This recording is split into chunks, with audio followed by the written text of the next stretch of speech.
Des pas dans le désert. Des pas qui ont changé le monde. Il y a 2000 ans, un prédicateur juif ambulant apparaissait en Palestine. Il prêchait le renouveau et l'amour.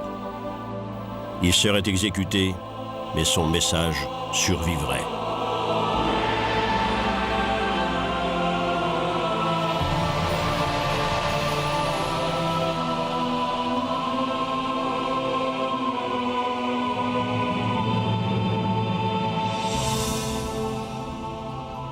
L'histoire du christianisme, un cortège infini d'humanité.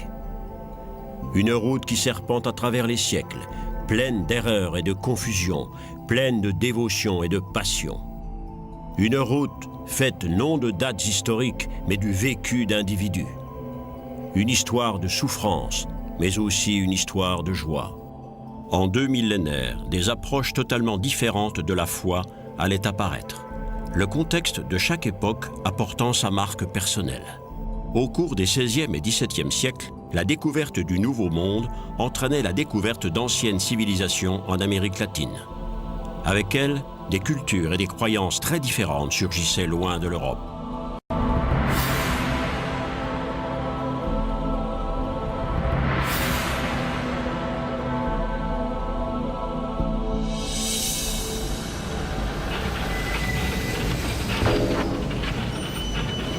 En 1785, l'Écossais James Watt enregistrait sous le numéro 1306 un brevet d'invention intitulé « Machine à énergie universelle ».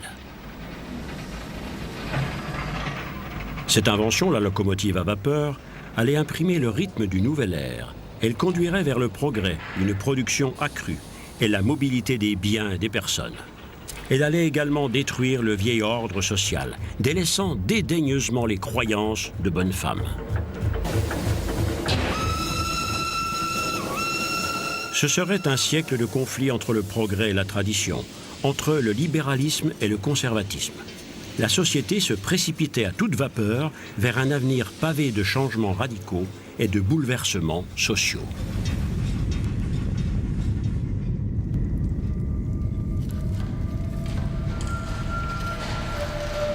Ce siècle verrait la naissance d'une nouvelle classe, celle des ouvriers d'usine.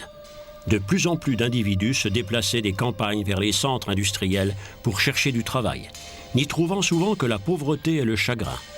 L'Église se sentait menacée par ces bouleversements sociaux et se rapprochait de plus en plus des intérêts des classes dirigeantes. Était-ce la réponse à apporter aux problèmes sociaux? La croix n'était-elle pas pour l'ouvrier plus un fardeau qu'un réconfort?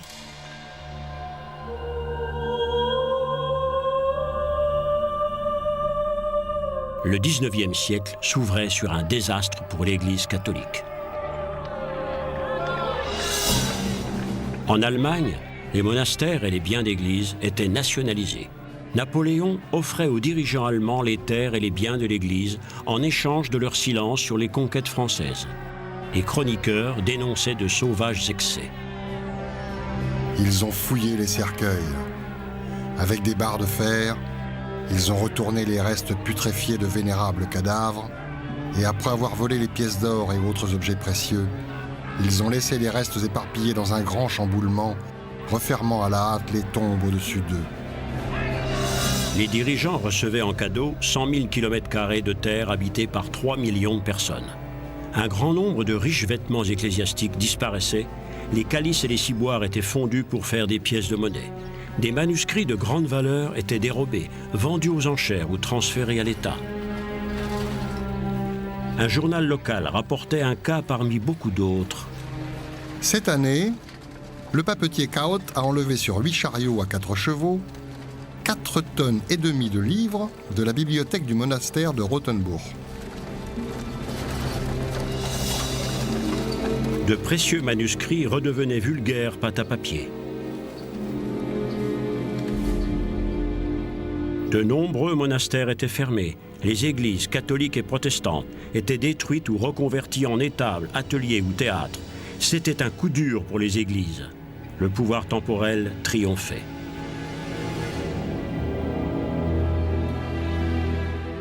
Le 2 décembre 1804, Le pape, humilié, regardait impuissant Napoléon se coiffer lui-même de la couronne de laurier en or massif.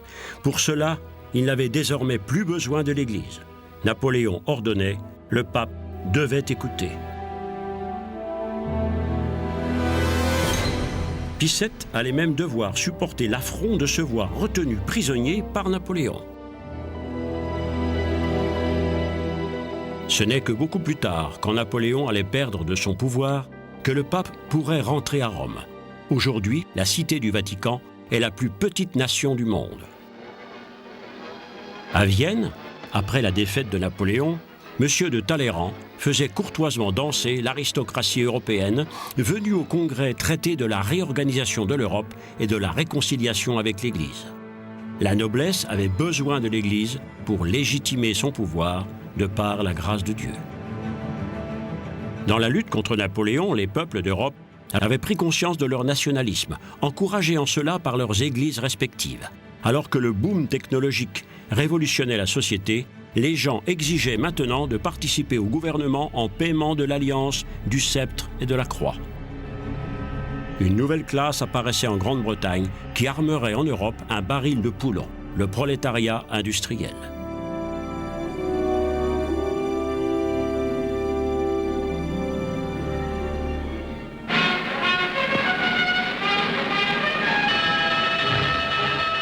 En 1830, la première ligne de chemin de fer était inaugurée en Angleterre. Elle reliait le centre textile de Manchester avec le port de Liverpool. Même si beaucoup croyaient dans un premier temps que des vitesses de plus de 30 km/h pouvaient être dangereuses pour la santé, les spéculateurs investissaient rapidement leur argent dans ces nouveaux moyens de transport. Symbole de progrès pour certains, le chemin de fer était pour d'autres une machine infernale, incarnation de l'Antéchrist.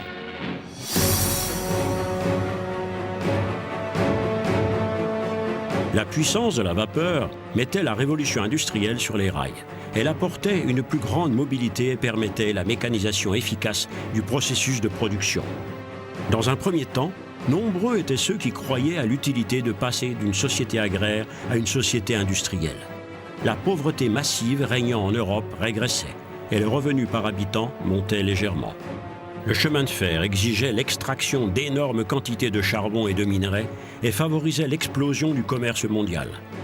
Un esprit de renouveau, comme un nouveau départ, flottait dans l'air, surtout dans la nouvelle classe possédante composée des propriétaires d'usines, des agents de change et des spéculateurs. Dans les centres industriels, cependant, l'euphorie première en la croyance au progrès faisait bientôt place à un réveil brutal.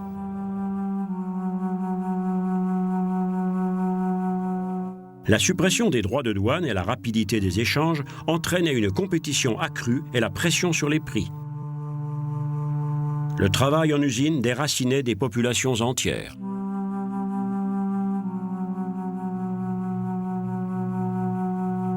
La migration vers les villes industrielles et l'explosion démographique créaient une énorme vague de misère.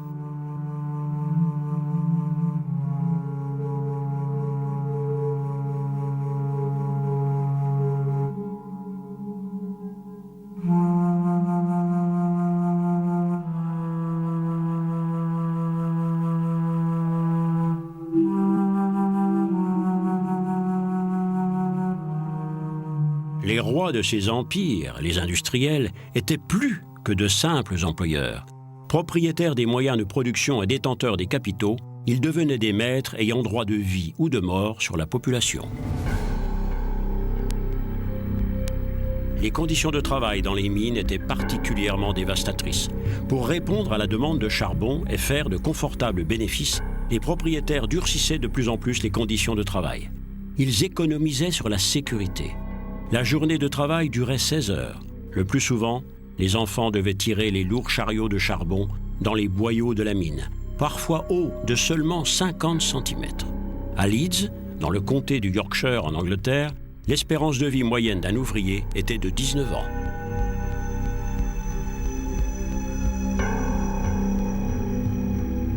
Les cimetières fleurissaient dans les centres industriels, rassemblement de milliers de destins malheureux et misérables. Mon père est mort 5 mois avant ma naissance, laissant derrière lui 6 enfants, moi non comptés. La misère était notre lot quotidien. J'ai commencé à travailler dans les mines à 11 ans. Si j'étais de l'équipe de nuit, j'allais à l'atelier le matin. Quand les travailleurs de fond, vieillis avant l'âge, arrivaient à 4 heures, ils prenaient d'abord un livre de cantiques dans leur placard. Puis ils chantaient et le chef de puits disait une prière.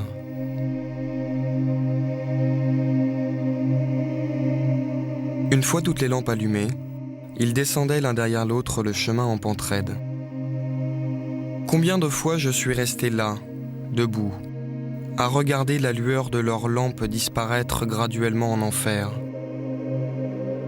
De temps en temps, on sortait quelques morts, tués par un effondrement ou par un coup de grisou. On les allongeait sur la table dans la salle commune.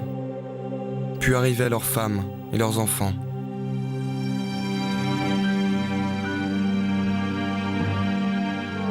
Les taudis proliféraient comme des plaies cancéreuses dans les grandes villes. L'industrie envahissait la campagne environnante. Les gens sans travail, sans toit, et des mendiants laissaient dans les rues l'empreinte de leur image pathétique. Les gens n'ayant aucune sécurité étaient désespérés. Que diable pouvait bien leur offrir l'Église ?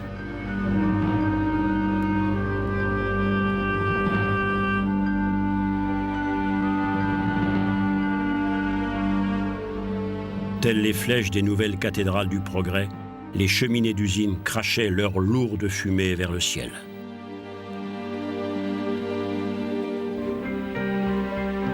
En quête d'un nouveau paradis, des centaines de milliers de personnes émigraient. Sur le socle de la Statue de la Liberté, le poème d'Emma Lazarus proclamerait plus tard « Donnez-moi vos faibles, vos pauvres, vos masses épuisées qui languissent de respirer librement, les déchets misérables de vos grouillants rivages. J'accroche ma lampe au chambranle de la porte d'or. » La traversée de l'immensité de l'Atlantique pour rejoindre l'Amérique était synonyme de liberté, d'épanouissement et de nouvelles chances. L'armée des pauvres s'entassait sur des bateaux dans l'espoir d'échapper à la misère et à la famine. En Europe, quelques intellectuels prenaient conscience de l'urgence du problème. À Berlin, Bettina von Arnim écrivait dans une des premières études sociales de l'histoire « Une corde tendue en croix partage la pièce entre des familles qui vivent chacune dans leur coin. Sous l'intersection de la corde, il y a un lit pour un plus pauvre encore, dont il s'occupe à tour de rôle. Les gens semblent indifférents au fait que les plus pauvres d'entre les pauvres vivent entassés, de plus en plus isolés de la population, tout en se transformant en un formidable contrepoids. »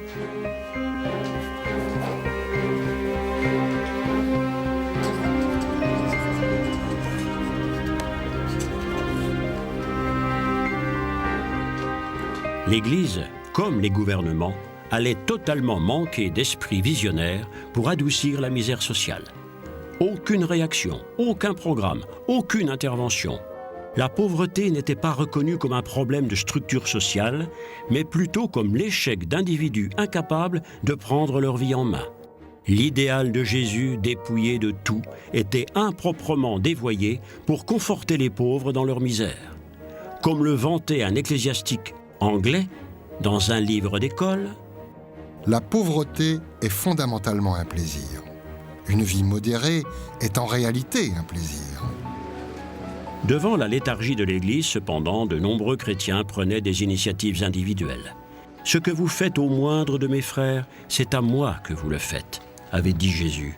L'amour fraternel, le cœur du message chrétien, étaient mis en pratique par de nombreuses sociétés nouvellement fondées, souvent par des femmes courageuses.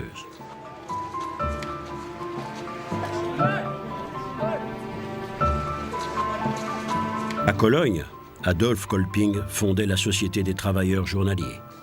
Non loin de là, à Kaiserswerth, l'Institut éducatif des infirmières protestantes prenait forme sous la direction de Theodor Fliedner. En Angleterre, berceau du capitalisme, William Booth forgeait les armes de l'armée du salut.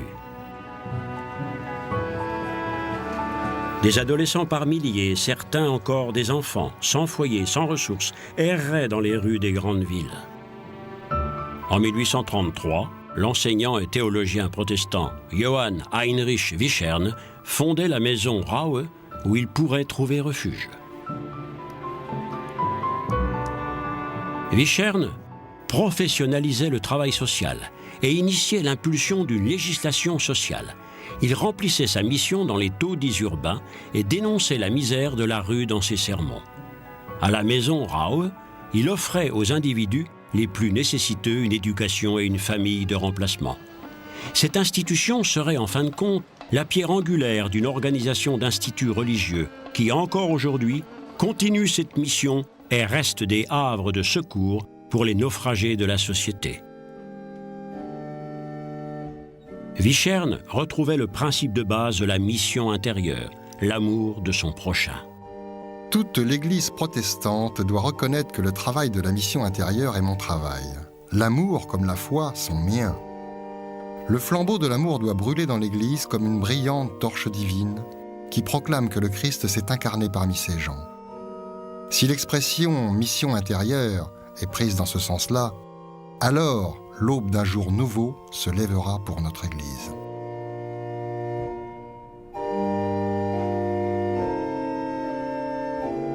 Les rêves d'un nouveau christianisme, y compris la maison Raue, n'étaient rien qu'une goutte de compassion dans un océan de désespoir. L'ordre social lui-même n'était pas mis en cause. Vichern tentait de réparer, mais il ne se révoltait pas contre ces conditions d'exploitation de l'individu. Les frères indigents ne restaient que des cas sociaux, jamais impliqués dans la création de nouvelles structures. Vichern échouait à convertir les prolétaires au christianisme. Cependant, le message chrétien se développait dans des mouvements de renouveau, attirant de plus en plus de fidèles. Les églises, congrégationalistes libres. Au XIXe siècle, on appelait généralement méthodistes tous les groupes chrétiens qui adoptaient, loin de la rigidité des églises officielles, une autre méthode de pratique de la piété. La foi y était vécue comme une expérience joyeuse, émotionnelle. De petites communautés fermement soudées aidaient à surmonter l'anonymat des villes. La vie quotidienne, organisée selon de stricts principes chrétiens très ordonnés, fournissait un solide point d'appui.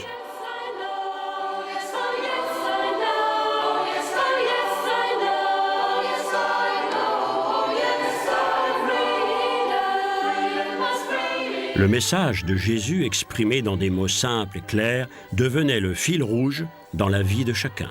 C'était une nouvelle tentative de retrouver les origines de la sensibilité religieuse et se libérer des lourdeurs héritées de siècles de tradition, l'esprit même de la foi chrétienne. Cette ardeur qui devait remplir les cœurs des apôtres et des premiers chrétiens motivait de nouveau les représentants de ces sociétés missionnaires nouvellement fondées. Gonflés d'idéalisme, des centaines de missionnaires avaient bien l'intention d'étendre le christianisme dans le monde entier. Généralement, ils le faisaient épiés par les militaires et des hommes d'affaires sans scrupules, partisans de la colonisation brutale de pays entiers et qui voyaient d'un œil soupçonneux les activités des missionnaires. Il est vrai que les profonds efforts faits pour comprendre la langue et la culture de mondes étrangers leur apportait souvent avec les populations locales une intimité plus grande que les autorités auraient bien voulu qu'elle fût.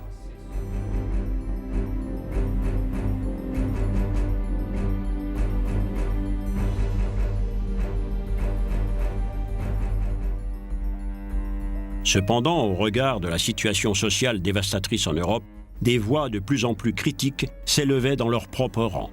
Comme le clamait un prédicateur excédé d'une banlieue pauvre de Londres, « L'Église connaît certainement mieux les conditions de vie des Noirs en Afrique que celles épouvantables dans lesquelles les gens vivent ici. » De nouvelles idées révolutionnaires mûrissaient hors le sein de l'Église. En 1842, à Manchester, Friedrich Engels entrait pour la première fois dans une filiale de l'usine paternelle. Pendant 2 longues années, ce diplômé de l'école de commerce voyait de ses propres yeux ce que voulait vraiment dire la misère des ouvriers. Il en faisait des récits épouvantables. Pendant 12 longues heures, l'horrible tintamarre des roues de la machine cliquait aux oreilles de l'adolescent. Il n'entend rien d'autre, ne voit rien d'autre. Une année plus tard, le rouge a disparu à jamais de ses joues. Une année de plus et il est gros buveur. Bientôt il devient muet, totalement apathique. Il est devenu plus une machine qu'un homme. Née de la misère, la résistance commençait à se faire jour. Des révoltes éclataient localement. Dans la ville de Peterswaldau, en Silésie, les tisserands forçaient les entrepôts du propriétaire de l'usine. Le chemin de fer apportait la troupe chargée de mater les rebelles à coups de matraque. Les responsables gouvernementaux faisaient preuve d'une sévérité impitoyable. Les ouvriers opposaient une résistance farouche, aidés de leurs femmes et de leurs enfants. Des jets de pierre partaient vers la troupe qui répondait par des salves d'artillerie. Personne ne connaît le nombre de victimes des deux côtés, écrivait le Breslauer Zeitung le 8 juin 1844. La rébellion des tisserands ne serait pas le seul cri de désespoir de gens exploités et affamés, mais tous finissaient sous le feu des canons du pouvoir.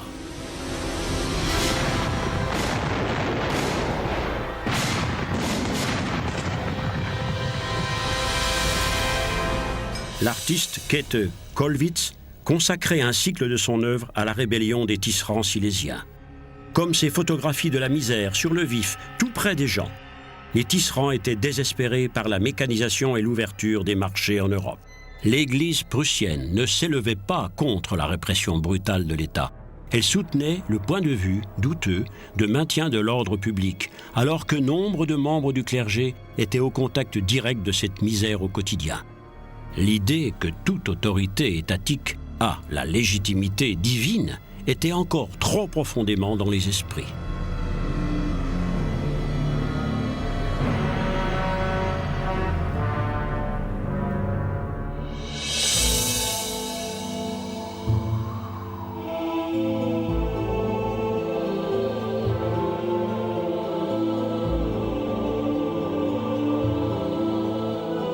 Le message de Jésus, le message d'amour, allait-il, 18 siècles après sa mort, se révéler un idéal inaccessible?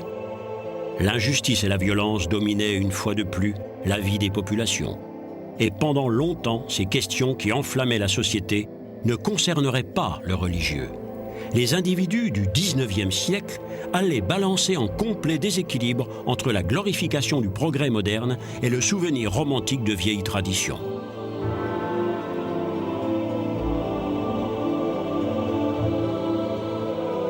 Le progrès et la réaction, une nouvelle façon de penser et les vieilles traditions de la foi se retrouvaient face à face, hostiles, irréconciliables. Le conflit déclenchait une nouvelle révolution et l'agitation sociale. Les peuples allaient devoir apprendre à supporter le fait qu'il y a beaucoup de vérité.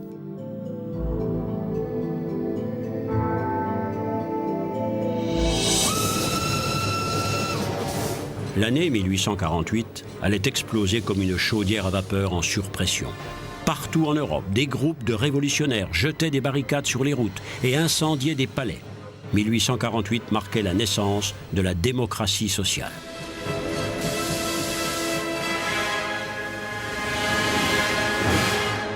Démocratie, du grec démos, le peuple, et kratos, le pouvoir. Souvent, les rébellions contre la famine servaient de détonateurs, mais la révolution était aussi et principalement le fait de nouvelles classes moyennes qui désiraient la liberté économique et le droit de participer au processus de décision. Le 27 décembre 1848, une proclamation des droits fondamentaux avait lieu en l'église Saint-Paul à Francfort. Les citoyens allemands se donnaient de nouvelles lois. Article 5, section 144. Chaque Allemand a droit à la pleine liberté de religion et de conscience. Section 147. L'État n'accordera sa préférence à aucune association religieuse. Dorénavant, il n'y aura plus d'église d'État. L'idée de tolérance religieuse, cette vieille demande des philosophes des Lumières, atteignait là son aboutissement. Cela n'avait rien à voir avec une tolérance gracieuse, mais plutôt avec le droit légal et imprescriptible de pouvoir pratiquer la religion de son choix. Malgré des débuts enthousiastes, les révolutions européennes de 1848 finissaient en fiasco. En attisant les craintes d'une anarchie révolutionnaire, les mouvements ouvriers s'attiraient les foudres des gouvernants. Les militaires mettaient finalement fin aux rêves d'unité et de liberté, une bonne fois pour toutes. Les forces de la réaction, les vieux dirigeants, avaient abattu l'arbre de la liberté.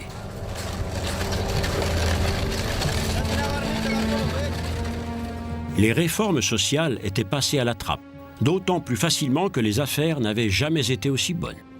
Les classes dirigeantes découvraient et n'oublieraient dorénavant jamais que la liberté économique refroidit considérablement l'intérêt des peuples pour les questions politiques. Les ouvriers seraient, comme toujours, les grands perdants dans la distribution de cette nouvelle richesse. C'est ainsi que la Prusse se transformait en nation industrielle et en grande puissance militaire sur le dos des prolétaires. Les églises protestantes devenaient de plus en plus des églises d'État et cautionnaient les décisions politiques par la grâce de Dieu.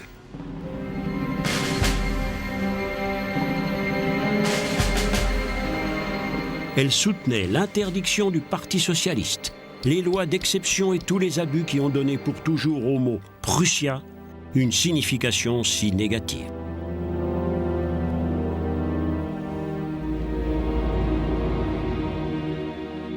À Berlin, l'église dédiée à l'empereur Guillaume est le parfait symbole d'un État policier à splendeur impériale combiné à la foi chrétienne. L'histoire du monde allait maintenant être déterminée par un nouveau dieu, l'argent, et par ses prêtres, les banquiers. Heinrich Heine décrivait ainsi une visite dans l'établissement de James de Rothschild à Paris. Un frisson de révérence saisit nombre de personnes s'approchant de la porte de son bureau. Alors qu'un domestique en livrée traversait le couloir portant son pot de chambre, un spéculateur de la bourse saluait de son chapeau ce puissant personnage. Nous pouvons voir ici combien petit est l'homme et combien Dieu est grand. Car l'argent est le Dieu de notre temps, et Rothschild est son prophète.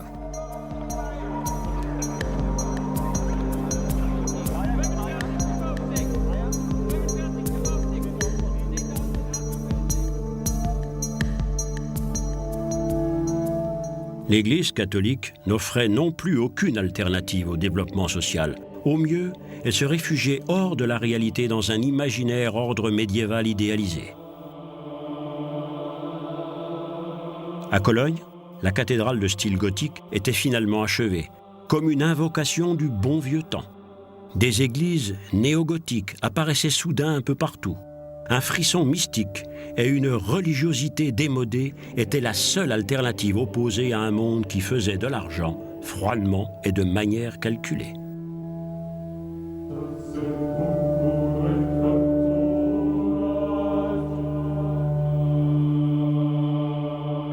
Les églises chrétiennes avaient depuis longtemps perdu un grand nombre d'adeptes devant les promesses de l'ère moderne.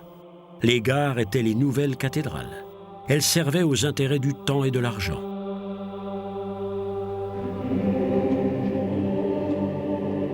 Le monopole chrétien sur l'interprétation du monde avait disparu.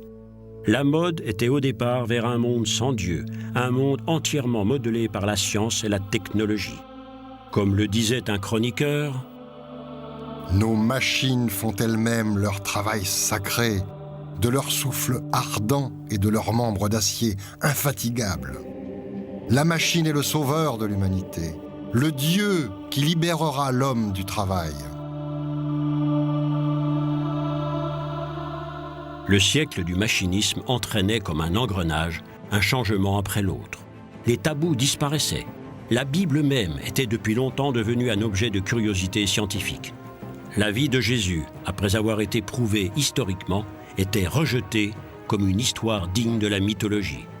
Les journaux encensaient le progrès dans le monde.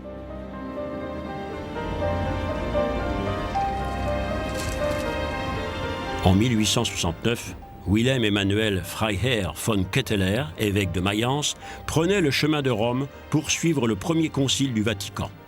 Ancien représentant du gouvernement prussien, Ketteler s'intéressait de près aux événements de l'ère moderne, particulièrement à ces colossaux problèmes sociaux. Connu pour ses sermons courageux, Ketteler était un des rares ecclésiastiques à prendre position sur les questions sociales. Celui qui ne réussit pas à comprendre le problème social ne peut déchiffrer ni le présent ni l'avenir. Ketteler lisait Marx et Engels, les auteurs du manifeste communiste, et exigeait l'engagement de l'Église dans les affaires sociopolitiques. Sa vision était celle de la liberté d'association, de la liberté syndicale, du droit de grève et de la participation aux bénéfices pour les ouvriers. Ketteler notait Un Rothschild qui laisse à ses enfants 1,7 milliard de francs est ainsi le réel produit de la tendance de notre économie nationale. La communauté des hommes est détruite, et à sa place, nous trouvons la communauté de l'argent dans sa plus affreuse monstruosité. Il en résulte partout où les conditions peuvent agir sans limite, la situation la plus épouvantable pour les ouvriers. Ketteler était choqué du rejet croissant de l'Église de la part des ouvriers. Il souffrait de la passivité des évêques et espérait pouvoir amener l'Église à prendre position sur les questions sociales au cours du premier concile au Vatican. Pour Ketteler, cet espoir allait se transformer en cauchemar.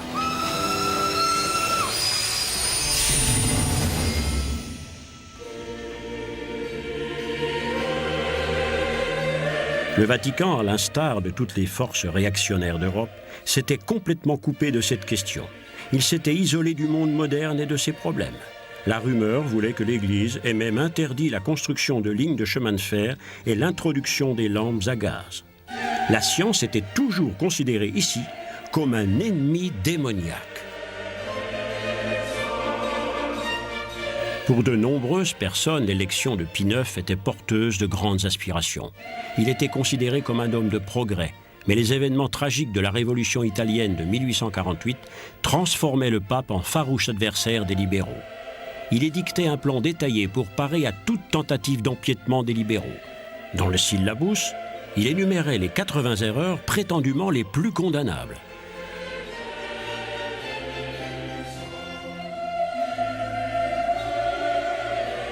Le pape Pie IX s'opposait à la liberté de choix religieux.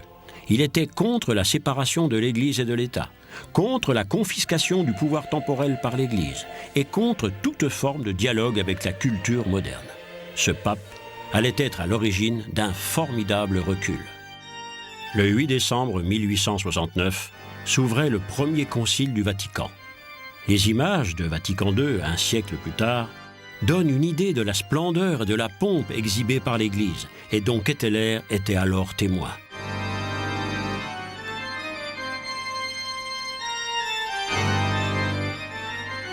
Derrière cette munificence se dissimulait une intention papale, le désir de voir le concile accorder au pape une certaine autorité. Après la cérémonie inaugurale solennelle, les 700 délégués se voyaient remettre un document jusque-là tenu secret et qu'ils devaient ratifier.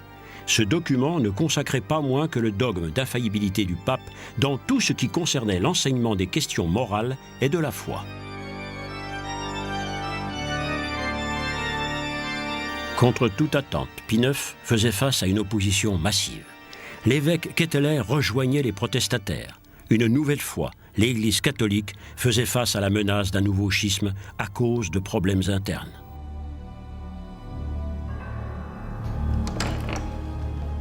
Le pape utilisait tous les moyens pour mettre fin à ce mouvement d'opposition. Sa police secrète espionnait les évêques, fouillait dans leurs chambres.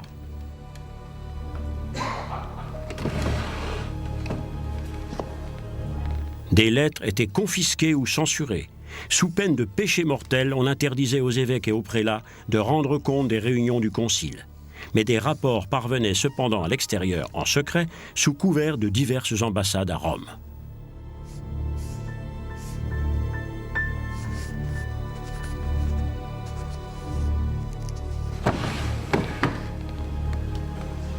La résistance prenait forme, particulièrement à Munich. Ignaz von Döllinger, prévôt de l'église théatineur et professeur d'université, rassemblait les rapports confidentiels et écrivait des articles acérés sur ce qu'il appelait le concile des flagorneurs.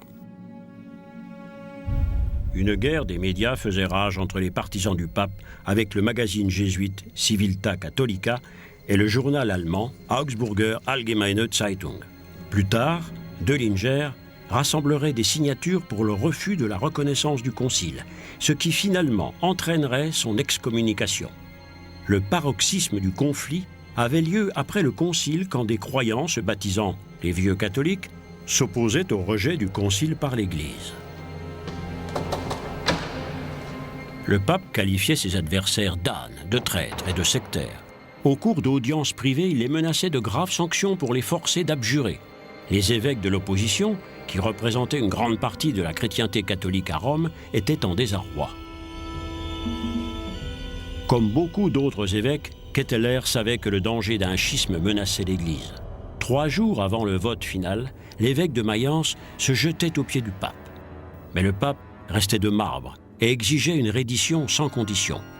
Déçus et humiliés, 60 évêques quittaient le concile pour éviter de devoir voter contre le pape et courir ainsi le risque de couper l'Église en 2.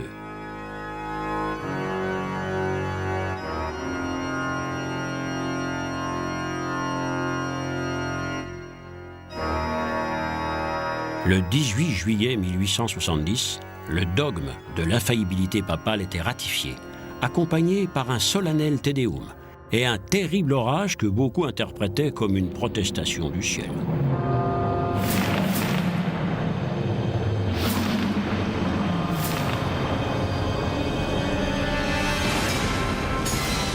L'explosion de la guerre franco-allemande et l'occupation des États ecclésiastiques par des troupes italiennes mettaient prématurément fin au concile. Le Vatican devenait le défenseur de la vieille tradition, une forteresse assiégée par un monde en plein bouleversement. En Allemagne, un combat sans merci commençait entre le pape et Bismarck. Bismarck voulait mettre fin à l'influence du pape et à celle du parti catholique centriste en Prusse protestante.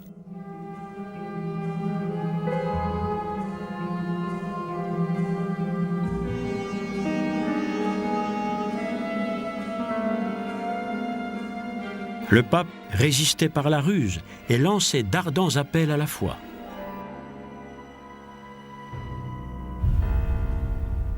Le catholicisme politique, comme le proclamait le pape à l'Église tout entière, provoquait la colère de la classe moyenne libérale.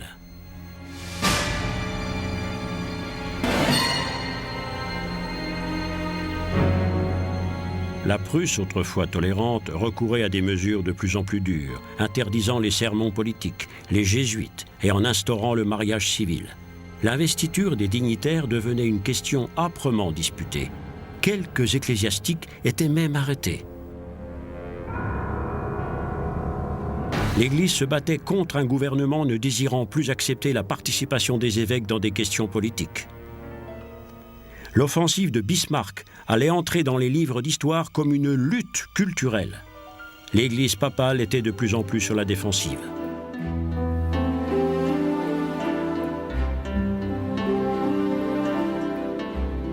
Finalement, l'enseignement échappait à la mainmise de l'Église. Jusque-là, des méthodes d'éducation autoritaire et de vieilles traditions dominaient le système éducatif. La pédagogie en faveur de l'enfant était encore à des années-lumière. Un curé de campagne écrivait « Les enfants qui doivent travailler durement pour gagner leur pain ne doivent pas être dérangés avec des choses pour lesquelles ils n'auront aucune utilisation pratique. Aussi devons-nous faire d'autant plus attention et s'assurer qu'ils connaissent bien l'histoire de la Bible. » Mais l'Église constatait qu'elle allait devoir trouver beaucoup d'explications. Les histoires de la création de la terre et de la race humaine décrites dans la Bible étaient de plus en plus bafouées par la science. La vieille image du monde était encore plus radicalement révolutionnée par Charles Darwin, qui osait prétendre que l'homme descendait du singe. L'homme, gloire suprême de la création divine, chef-d'œuvre de Dieu bien différent de toute autre espèce animale, telle était la ferme conviction qui prévalait dans l'histoire de l'humanité. D'un revers de manche, le 19e siècle balayait cette notion millénaire.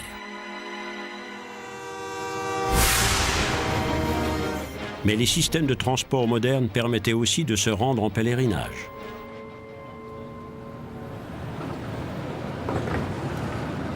Depuis 150 ans, Lourdes est la preuve qu'une piété démodée peut aussi survivre dans un monde moderne et que la science et la raison sont le terreau sur lequel le besoin de religiosité, de mythes et de mystères peut le mieux prospérer. Chaque année, 5 millions de touristes et des pèlerins venus du monde entier viennent dans cette petite ville perdue dans les Pyrénées, non loin de la frontière espagnole. Cette religiosité, peut-être aussi vieille que l'humanité elle-même, est évidemment un défi égal à n'importe quelle idéologie moderne. Il semble que ni la science ni la raison ne puissent l'atteindre.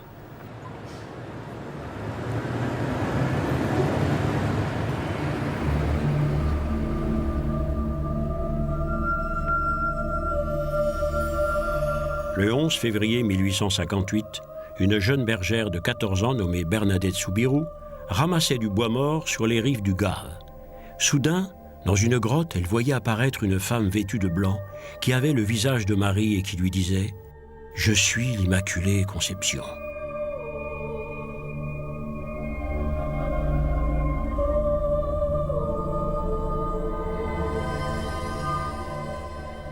Cette apparition a fait la fortune de la ville, devenue le centre de la croyance au miracle, un juteux marché du religieux.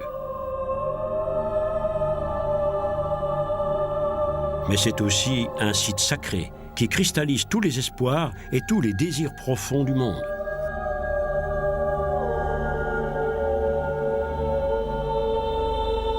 Plus de 6000 miraculés ont été recensés par le bureau médical de Lourdes au cours du XXe siècle. En tout, seuls 65 cas de guérison ayant subi les examens minutieux des instances médicales catholiques ont été déclarés miraculeux.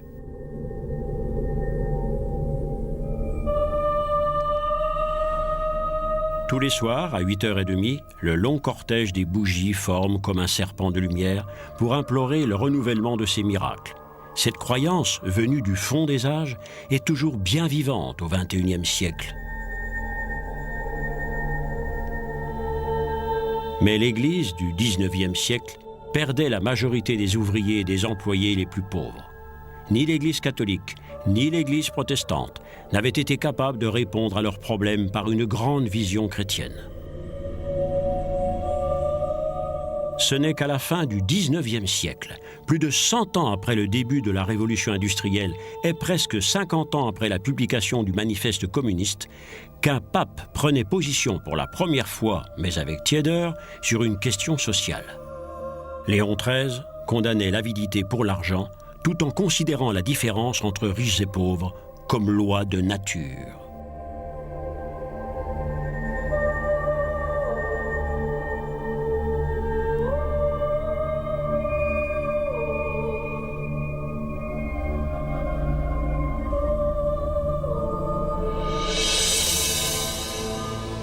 Au XIXe siècle, le christianisme avait cheminé, tiraillé entre deux opposés, entre le renouvellement d'une vieille tradition de croyance et l'abandon de toute religion et croyance. Pour de nombreuses personnes du XIXe siècle, l'histoire du christianisme apparaissait soudain comme une histoire d'épouvante, une erreur vieille de 2 millénaires, une ère sombre dans l'histoire humaine que les temps modernes avaient enfin surmontée. Mais ceux qui déclaraient que Dieu était mort érigeaient de nouveaux panthéons. Pour eux, le paradis était disponible ici et maintenant. Cette utopie aboutirait à des guerres violentes. Les chrétiens de l'ère moderne venaient de passer par une crise religieuse telle que l'histoire de l'Église n'en avait jamais connue auparavant.